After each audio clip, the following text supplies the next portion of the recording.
Hello friends, today I'll discuss rank of matrix. So before that, first we'll discuss what is a linear combination. That is given set of n vectors v1, v2 up to vn, okay, with same number of components. That is, I'm taking v1, v2 up to vn with same number of components. That means each vector having same number of components.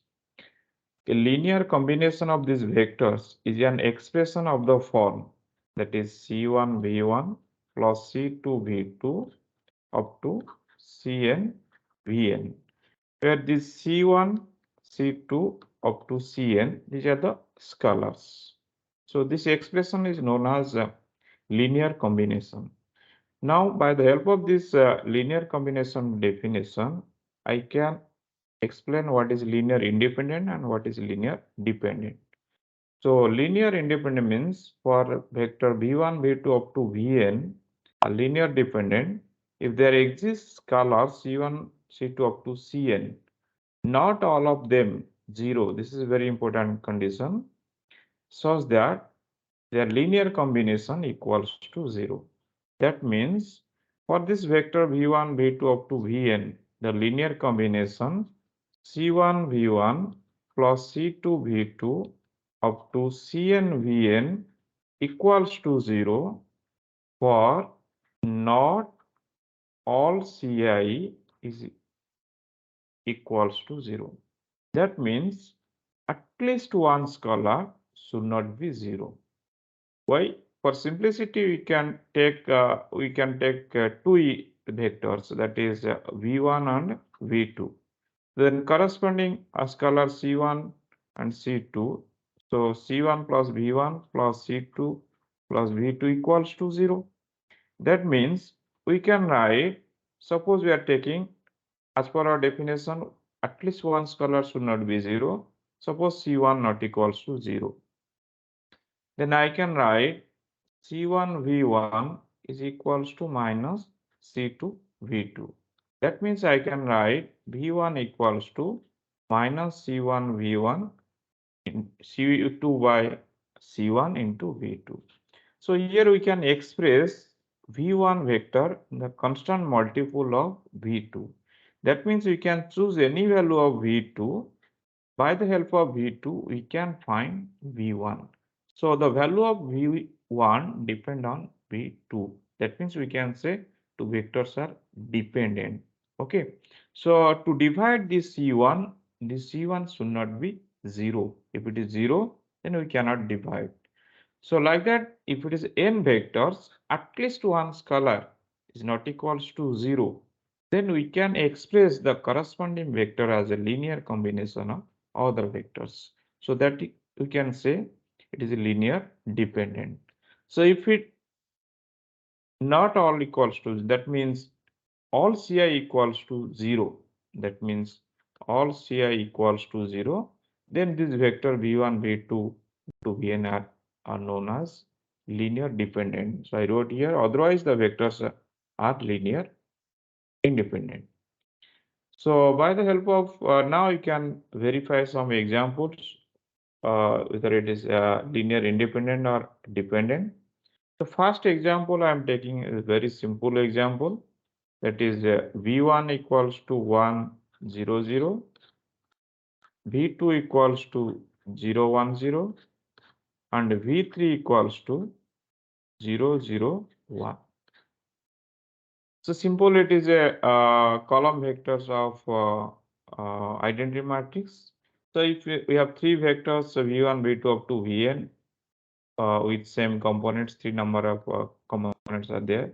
If we take the linear combination, there exists C1, C2, and C3, so that C1 V1 plus C2 V2 plus C3 V3 equals to 0.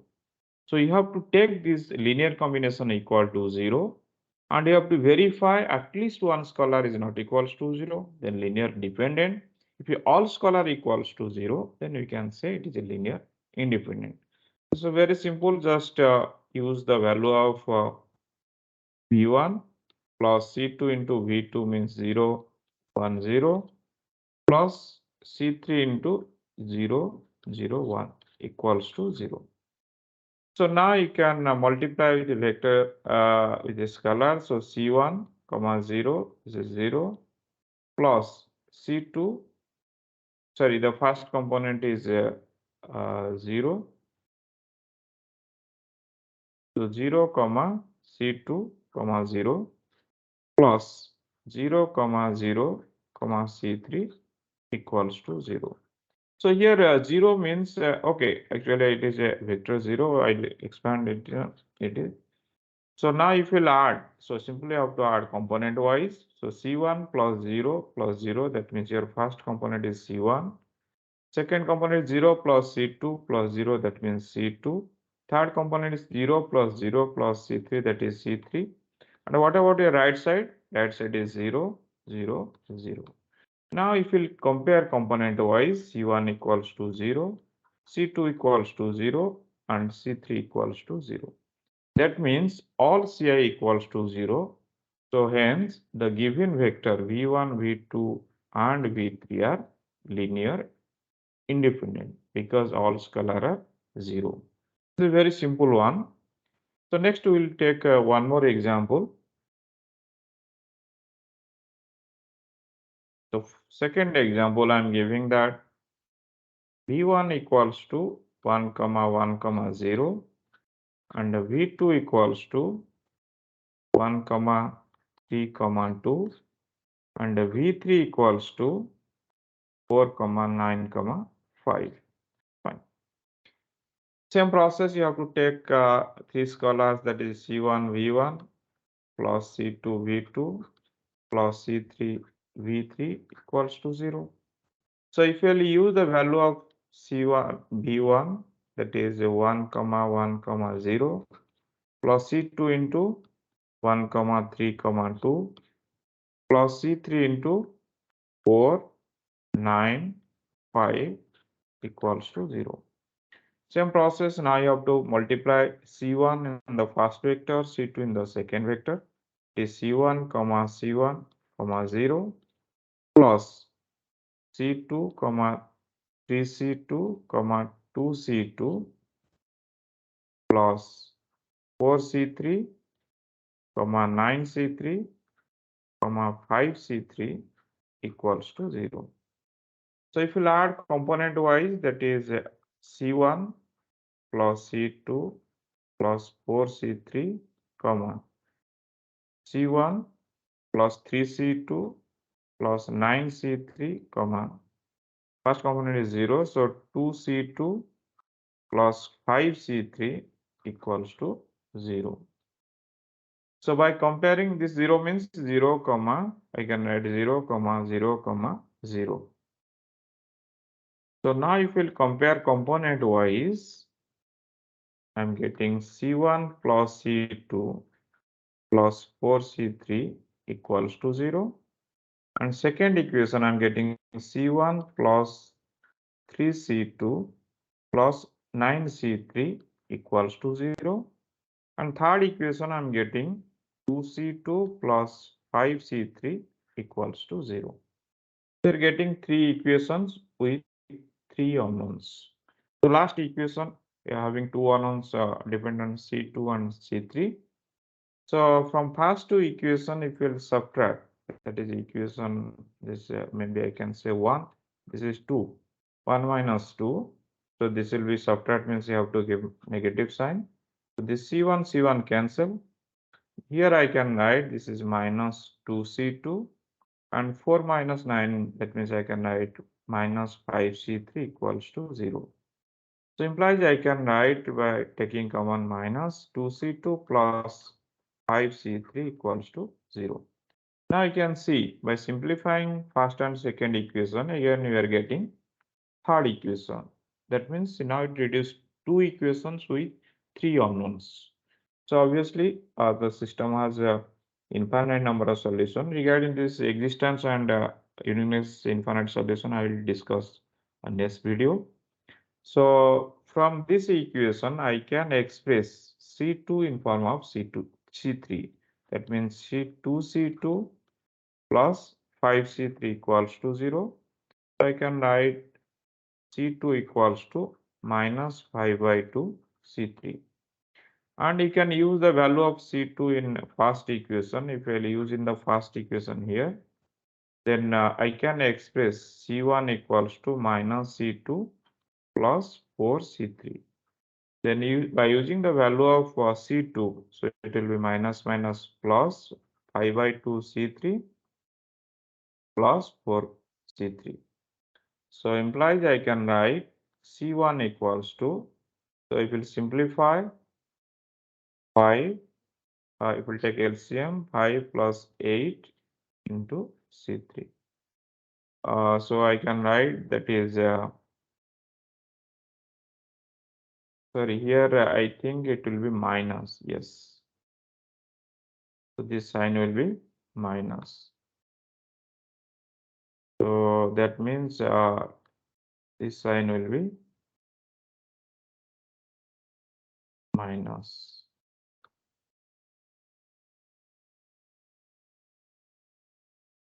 Yes. So now I will take LCM, that is LCM is 2. So 5 minus 8 into C3. That means it will be 5 minus 8 is minus 3 by 2 C3. So here I am getting one expression C2 in form of C3. And here I am getting one more expression, that is C1 in form of C3. So here I can write that is C1 I am getting minus 3 by 2 C3, and C2 I am getting minus 5 by 2 C3. So now I can choose any value of C3. So don't choose 0, because if you choose 0, all are 0. So we need some non-zero value. So better for simplicity, if you choose C3 equal to 2. 2 or minus 2 also you can choose. So I am choosing C3 equal to minus 2. Then what is the value of C1? So it will be 3, and C2 equals to 5. So that means if I use the value of C1, C2, C3 in our given problem here, if I use, so we'll get the linear combination. But as per our definition, we are getting all scalar not equals to 0, but we need at least one scalar not equal to 0. So that means these three vectors are linear dependent. So what is the expression? I can write 3 into V1 plus 5 into V2 minus 2 into V3 equals to 0. Here you can see any of the vector you can express as a linear combination of other two vectors. So obviously these vectors are linear dependent. Okay, so you can see this is a expression. And third question you can try from your side. Same process. I'm giving three vectors with four components.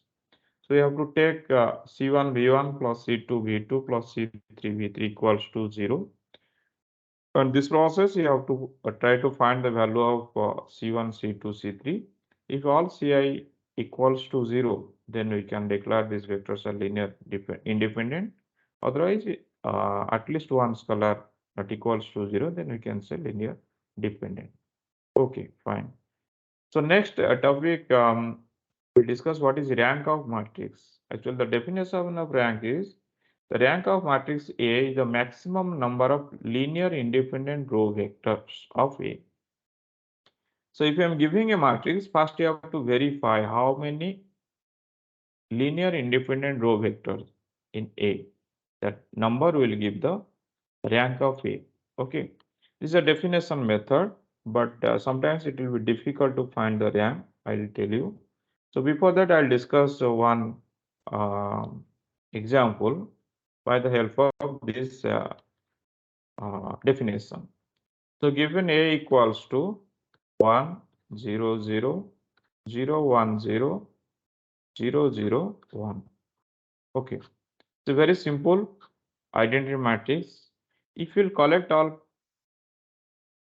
row vectors, so that means first row vector is your 1, 0, 0, fine. And second row vector is 0, 1, 0, and third row vector is 0, 0, 1. See, this example is same as your first question. Already I did here, okay, in the first question. If you want, you can see my first example.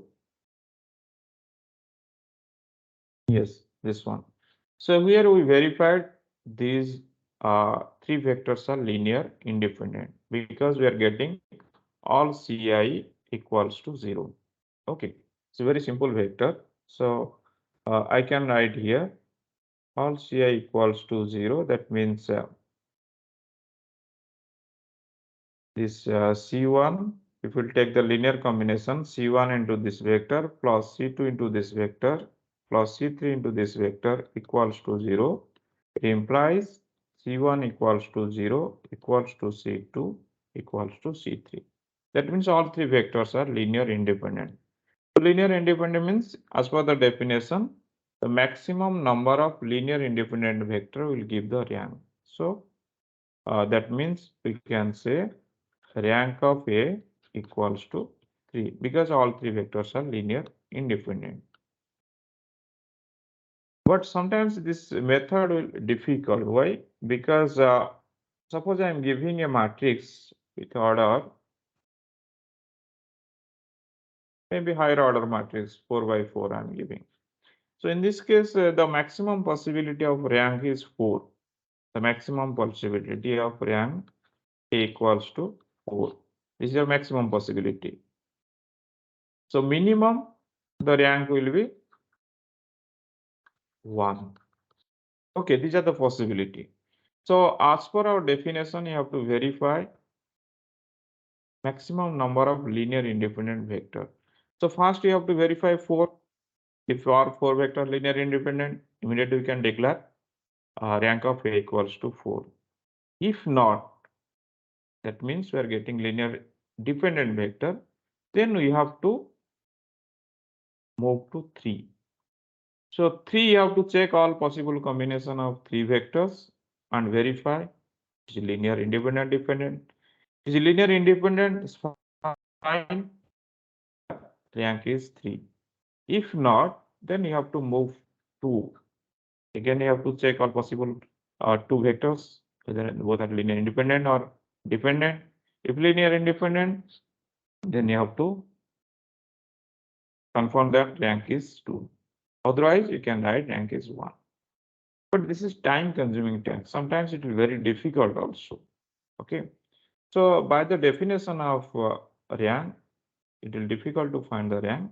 Now I'll discuss one more technique, simple technique to find the rank of matrix. So before that, we need some operations that is known as elementary row operations. So generally, this elementary row operation are divided into 3 parts. The first one is we can interchange any 2 rows. Suppose I'm giving a matrix. So we can interchange any 2 rows. That is the first part of your elementary row operation. Second part, addition of a constant multiple of one row to another row. That means we can replace one row. Suppose maybe I'm writing row 1 by that row 1 plus some constant multiple of other row. Now this is your old row. We can replace this row by row 1 plus some constant multiple of row 2. So here I'm taking particular case, but in general we can replace one row by that row plus constant multiple of another row. This constant may be positive, negative, integer or rational number. So you can write maybe belongs to R. And your third operation, multiplication of an equation by a non-zero constant. That means we can replace a row by constant multiple of that same row. So these 3 are elementary row operations. So this is your first operation. That means we can interchange any 2 rows. And second operation, we can replace a row by that row plus constant multiple of other row. And third operation, we can replace a row by some constant multiple of that same row. Okay. So by the help of this elementary row operation, I will give some result. A matrix A1, suppose I am giving a matrix A1, row equivalent to a matrix A2 if A1 can be obtained from A2 by finite number of elementary operations. That means, suppose I am giving a matrix A1, we can find a new matrix A2 by the help of elementary row operation. That means we can convert the matrix A1 to A2 by the help of elementary row operations, means these three operations. Then we can say A2 is a row equivalent matrix of A1. Okay, in this case, I am writing matrix A1 is row equivalent to A2. That means we are getting A1 from A2. Okay, and by the using this result, now I can give one theorem, that is row equivalent matrix have same rank. Okay, so if we combine these two for results, that means if I'll give any matrix, we can convert, you can find its corresponding row equivalent matrix, and from row equivalent matrix, if you are able to find the rank, then the rank of the row equivalent matrix is same as the rank of the given matrix. Okay, so then I'll discuss one more standard form of matrix. From that standard form matrix, we can find the rank of the matrix. What is the standard form? The standard form is row equivalent form. So what is row equivalent form? Suppose I am writing, for simplicity in PPT, I am writing matrix with m by n order, but I am taking 3 by 3 here in as an example. Suppose this is a matrix A11, A12, A13, A21, A22, A23, A31, A32, A33. So this is a given matrix. Now you have to convert this matrix into row equivalent form. What is row equivalent form?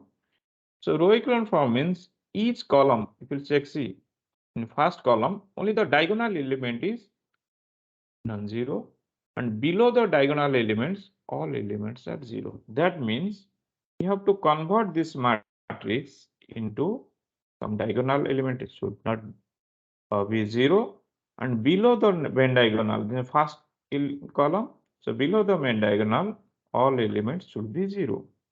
Similarly, maybe I can write this R12, R22, 0. And third column also I can write R13, R23, and this is R33. That means you have to convert a given matrix into upper triangular matrix. What is the meaning of upper triangular matrix? Upper triangular means this is your main diagonal. So below the main diagonal, all elements should be zero. That means meaning of upper triangular. We don't know what happened above the main diagonal. It may be zero or may not be zero. But below the main diagonal, so these three elements, in case of 3 by 3 matrix, these three elements should be zero.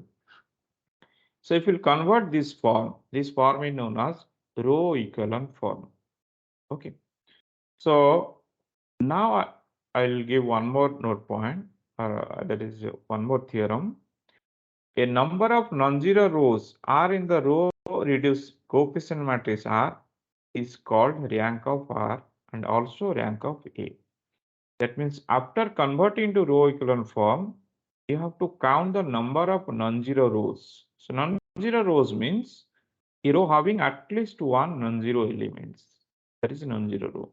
So just you have to count how many number of non-zero row in the row reduced equivalent form. So that will give the rank of the row reduced, that is equivalent form, rank of the equivalent form of the matrix. And by the previous note point, if this matrix is row equivalent to the given matrix, then rank of this given matrix is also same. That means in our case, rank of R equals to 3. If you're taking this R with also 0, this is I am denoting as R matrix and this is a given matrix A. So then rank of A also equals to 3. So this is simple technique to find rank of a matrix. So the simple process I'm telling, first I'll give a matrix. You have to convert into upper triangular form by the help of elementary row operations. So elementary row operations means we can interchange any two rows. We can replace a row by that row plus some constant multiple of other row. And third property, we can replace a row by constant multiple of the same row. By the help of these elementary operations, we have to convert the given matrix into upper triangular form. That is row echelon form. Then you have to count the number of non-zero rows in the row echelon form. That will give the rank of row echelon form matrix as well as rank of the given matrix. So now we'll discuss one example. By the help of this process, we'll find the rank of the given matrix. So given my question, determine the rank of this matrix. Suppose I am taking A equals to 3, 0, 2, 2, minus 6, 42, 24, 54, 21, minus 21, 0, minus 15. So this is your given matrix. So now you have to convert it into upper triangular form. So here one thing you should remember, at the time of converting upper triangular form, so suppose I am considering first column. So here this is a diagonal element. So by the help of this diagonal element, you have to convert other two elements equals to 0. So here don't use any other row, better you use first row only. I'll tell you what the effect if you choose other row. Okay, we'll start. So simple, here row 2 will be minus 6, row 2 is minus 6, you have to use row 1. Then what is your operation? So you have to replace row 2 by row 2 plus 2 row 1. We'll multiply 2 into row 1, add with row 2, so it will be 0. Now what is your converted matrix? So row 1 remain unchanged. Here minus 6 plus 2 into 3 it will be 0. In 42 plus 2 into 0 it will be 42. And this 24 plus 2 into 2 that is 28. 54 plus 2 into 2, so it is 58. Now you have to check for third row. Third row is 21. Again, same process. RM to convert 0. So I'm replacing row 3 by row 3 minus 7 into row 1. So if you'll apply this properties, uh, then your row 3 will be, so first column 21 minus 7 into 3 will be 0, minus 21 plus, so this element is 0 means minus 21 remain unchanged. This is 0 minus 7 into 4, so minus 20, 14, minus 15, minus 7 into 2 means minus 29. Now this is your converted matrix. Again, you have to check because this is a diagonal element, first row, this is a diagonal element. Again, this is a diagonal element. So below that main diagonal, that means you have to convert this minus 21 to 0. Now you have to fully apply our operations. See, then what is your operation? You have to replace row 3 by row 3. You can multiply row 3, add with row 2, otherwise you can divide on row 2, 2 by row 2 also. So I'm writing 2 row 3. plus row 2. Then what is your row 1 remain unchanged, and row 2 also remain unchanged. Now row 3, this will be 0, and this minus 21 into 2 plus 42, this will be 0. Minus 14 into 2 minus 28 plus 28 is 0. Minus 29 into 2 is minus 58 plus 58 is 0. So now we can see